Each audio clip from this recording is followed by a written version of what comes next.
சில இதெல்லாம் பார்க்குறோம், நம்ம கேட்குறோம்.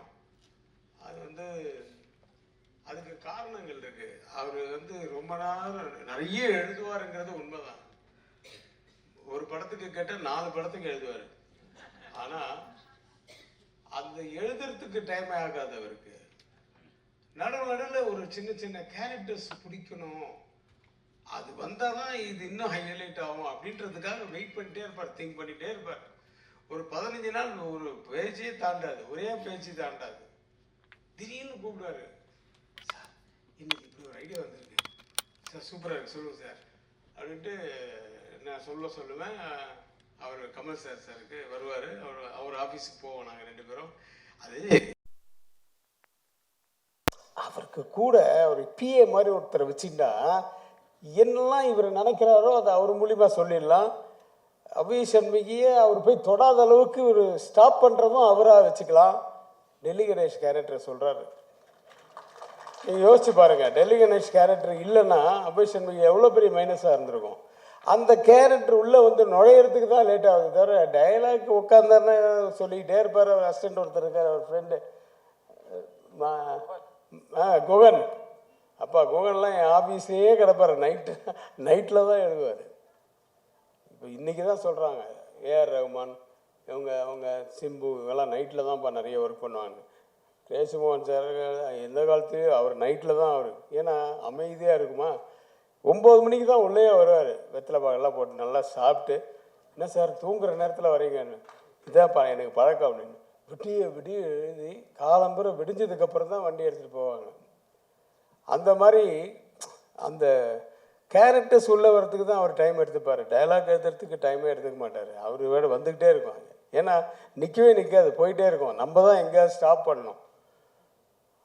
அந்த மாதிரி அந்த தம்பி உடையான் படை கஞ்சான்னு அவர் சொன்ன மாதிரி அந்த தம்பியை வச்சு அப்புறம் அவர் எங்கேயோ எத்தனையோ நாடகங்கள் இதெல்லாம் பண்ணிட்டு எல்லாம் பண்ணார். ஆனால் நன்றி கடனாக பண்ணாரா இல்லை ஒரு தொண்டாக பண்ணாரா ஒரு கடமையாக பண்ணாரான்னு தெரியல. அந்த அண்ணனுக்கு இந்த தம்பி என்னெல்லாமோ பண்ணியிருக்காரு. தன் ரத்தம், அவர் ரத்தத்தின் ரத்தம் தான் அவர். ஆனால் அவருடைய ரத்தமும் சதயமாக இருந்த அவன் மனைவிக்கு இவருடைய ரத்தமும் சதயமாக இருந்த ஒரு அங்கத்தையே கொடுத்தவர் இவர். அதெல்லாம் நினச்சி கூட பார்க்க முடியல. ஆனால் ஒரே ஒரு மன கஷ்டம் சார் எனக்கு என்னென்னா, வருஷம் நாங்கள் வந்து படங்கள் பண்ணும்போது டெய்லி மீட் பண்ணிப்போம், அது வேறு. படங்கள் பண்ணாத போது எப்படி இருந்தாலும் மே 30th எனக்கு கூப்பிட்டுருவார். காரணம் மிஸ்ஸஸ் கிரேசி மோகன் மேடமுக்கு அன்றைக்கி தான் பர்த்டே, எனக்கு அன்றைக்கி தான் பர்த்டே. 30th மே கரெக்டாக கூப்பிடுவார். சார் விஷ் யூ த சேம்னு நீங்கள் மட்டும்தான் சொல்ல முடியும், கொஞ்சம் இருக்கோ அப்படின்னு ஃபோனை கொடுப்பார் ஒய்ஃபுக்கிட்ட. Happy birthday, wish you the same அப்படின்னு. அந்த மாதிரி மோகன் சாரோட மிஸ்ஸஸும் நானும் வந்து அந்த ஒரே நாளில் பிறந்ததுனால அவர் கூப்பிடுவார். நான் எந்த ஊரில் இருந்தாலும் கூப்பிடுவார். கடைசியாக அவர் நான் பாலியில் இருக்கேன் அப்போ ஃபோன் பண்ணார். நாங்கள் பேசிகிட்டு இருந்தோம் ஒரு 5 நிமிஷம். அப்போ நான் ஃப்ளைட்டு ஏற போகிறேன் சார், டைம் ஆகிடுச்சு அப்படின்னு சொன்னால் போனதுக்கு திரும்பி அங்கேருந்து இறங்கி ஹைதராபாத்தில் இறங்குறேன். ஏன்னா ஹைதராபாத்தில் எனக்கு தெலுங்கு படம் ஒர்க்கு. மிஸ் கால் இருக்குது, மறுபடியும் பண்ணுறேன். அவர் ஃபோனே ரீச் ஆக மாட்டேங்குது. அதோடு நான் அப்படியே ஏதோ மறந்துட்டேன். ஒரு 10 நாள் கழித்து அதே இதில் ஃபோன் வருது. அப்பா 10 நாள் கழித்து அவர் டைலாக் கொடுக்குற மாதிரி 10 நாள் கழித்து ஃபோன் பண்ணியிருக்காருன்னு ஃபோன் எடுக்கிறேன். வேறு நியூஸ் வருது. ஒரு 10 நிமிஷம் கழித்து கமல் சார் ஃபோன் பண்ணார். 1 மணி நேரம் பேசிகிட்டு இருந்தோம் ஃபோனில் அவரை பற்றி. ஸோ எல்லோரும் ஒரு காலத்தில் போக வேண்டியது தான். கொஞ்சம் முன்ன போயிட்டார், அதை பற்றி நம்ம நினச்சி பார்க்குறோம். அவரை மறக்கவே முடியாது. ஆனால் இந்த மனுஷன் இருக்கார் பாருங்க, ஆள் தான் இங்கே பார்க்குறதுக்கு அப்படி மனசு. அவர் அண்ணனுக்காக என்னெல்லாமோ செஞ்சாரோ அதில் ஒரு சின்ன பங்கு தான் இன்றைக்கி. இது ஒன்றும் பெரிய விஷயமே இல்லை. இந்த மாதிரி இன்னும் அவர் நிறைய செய்வார் சார். அந்த காலத்தில் வந்து அந்த இன்டர்நெட்டு அதெல்லாம் இருந்ததுன்னா இப்போ கமல் சார் வந்து எல்லாமே நெட்டில் தான் இருக்கும். அவர் அதில் ஹார்ட் டிஸ்கில் எடுத்து வச்சுருவாங்க. அந்த மாதிரிலாம் இருந்ததுன்னா அபி சண்முகி இவ்வளோ பேப்பர் தனியாக இருந்தது சார், வெயிட்டுக்கு போட்டானுங்க சார் ஆஃபீஸில். அதெல்லாம் நம்ம எடுத்து வைக்கலை. அந்த காலத்தில் கிடையாது அதெல்லாம். அந்த ஹார்ட் டிஸ்கில் சேர்த்து வைக்கிறது, அது படமும் சரி அதுவும் சரி.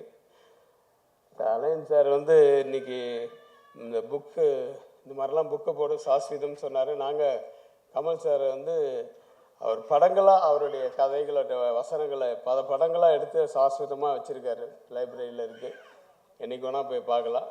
அவரோட ட்ராமாஸை வந்து அதே மாதிரி புக்ஸாக கொண்டு வந்து ரொம்ப ரொம்ப thanks. Thanks for Jayaramji, Asha இந்த நெஹ்ரு. நாங்கள் அடிக்கடி நாங்கள் பார்த்துட்டு அதான் சொல்லுவோம். ரவி சார், ரவி அப்பாசாமி சார், எல்லாருக்கும் நன்றி. கமல் சார் அவர் வந்து மாதவ பாலாஜி தான் ரொம்ப நன்றி சொல்லணும். ஏன்னா ரொம்ப நாள் ஆச்சு அவரை பார்த்து. ஏன்னா அமெரிக்காவுக்கு போகிறதுக்கு முன்னாடி நேராக பார்த்தது. அவரை பார்க்கறதுக்கு, ஜெயராமை பார்க்கறதுக்காவது நம்ம இன்றைக்கி இந்த ஃபங்க்ஷனுக்கு போனோன்னு ஓடி வந்தேன். நான் ஆக்சுவலாக திருச்சியிலேருந்து வரேன். திருச்சியில் 13 நாள் ஷூட்டிங், இப்போ 9 நாள் முடிஞ்சது.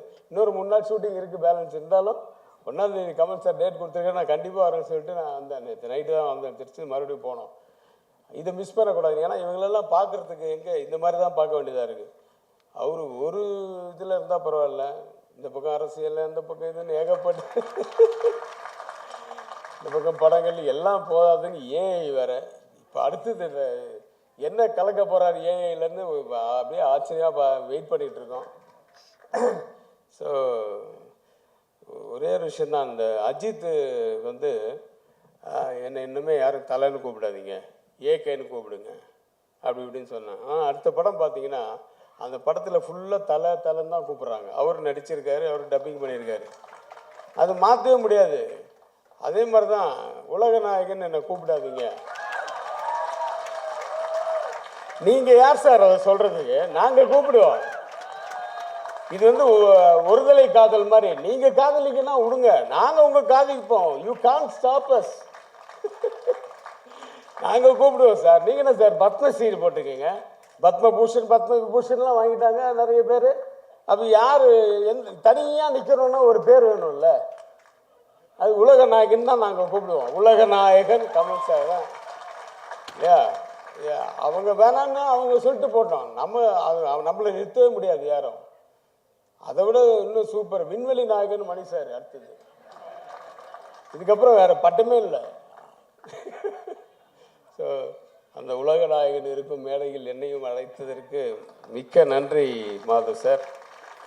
இன்னும் நிறைய நினச்சிட்ருக்கேன். ஆனால் நான் அவங்க பேச்சை கேட்கறதுக்கு நிறைய வெயிட் பண்ணிகிட்ருக்கேன். அதனால் நன்றி கூறி விடைபெறுகிறேன்.